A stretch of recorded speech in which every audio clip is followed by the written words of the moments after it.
17व्या शतकामध्ये महाराष्ट्रात स्वराज्याची मशाल पेटत होती. छत्रपती शिवाजी महाराजांच्या स्वराज्य स्थापनेच्या महान ध्येयासाठी अनेक पराक्रमी पुरुष हातात तलवार घेऊन उभे राहिले होते.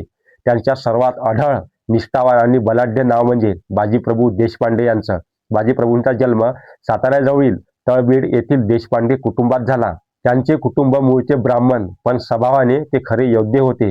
दांडगा देहयष्टी, अफाट ताकद आणि हातात दानपट्टा हेच त्यांचे खरे सामर्थ्य होते. शिवाजी महाराजांच्या सैन्यात येऊन ते समर्पणाने काम करू लागले होते. 1660 मध्ये स्वराज्यावर एक गंभीर संकट आले. सुलेणू किल्ला म्हणजे पन्हाळगडावर छत्रपती शिवाजी महाराज अडकले होते आणि त्यांच्यावर सिद्धी, आदिलशाही व मोगल यांचा दबाव वाढत होता. महाराजांनी एक धाडसी योजना आखली. पन्हाळ्याहून विशाळगड पोहोचणे.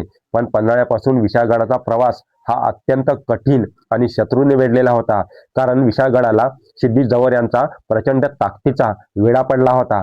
महाराजांची पन्हाळ्याहून हालचाल सुरू झाली तशी सिद्धी जोहरच्या फौजांनी पाठलाग सुरू केला. काही अंतरावर घोडखिंड नावाचा अरुंद घाट आला होता. इथेच बाजीप्रभू महाराजांना म्हणाले, राज तुम्ही निघा, तोपर्यंत आम्ही घोडखिंड थांबून धरतो आणि शत्रूला अडवतो. राजे म्हणाले, नाही बाजी, आम्ही तुम्हाला सोडून जाणार नाही.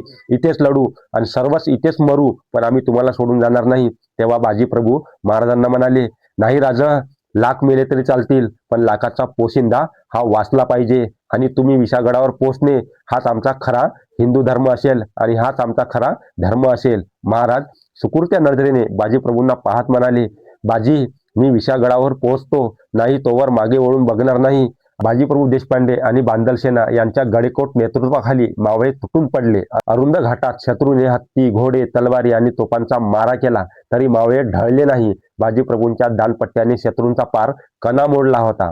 रण प्रचंड भडकले होते. बाजीप्रभूंना अनेक वेळा घाव बसले, पण हातातून दानपट्टा सुटला नाही. बाजीप्रभूंच्या शरीरावर रक्ताचे लोंढे उबळत होते. तेवढ्यातून दूरवर विशाळगडावरून 3 तोफांचे बार झाले.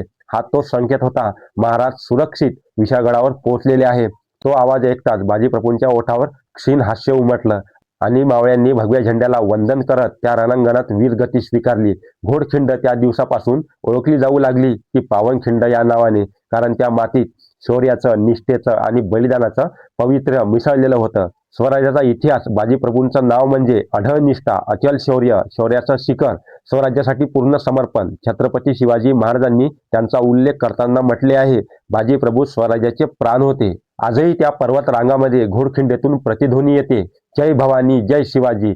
आणि त्याचबरोबर इतिहास सांगतो की एक बाजीप्रभूने आपल्या मुठीत मृत्यू आवळून स्वराज्य वाचवले होते आणि तेव्हाच हा भगवा झेंडा स्वाभिमानाने फडकत होता आणि आजही फडकत आहे. जय शिव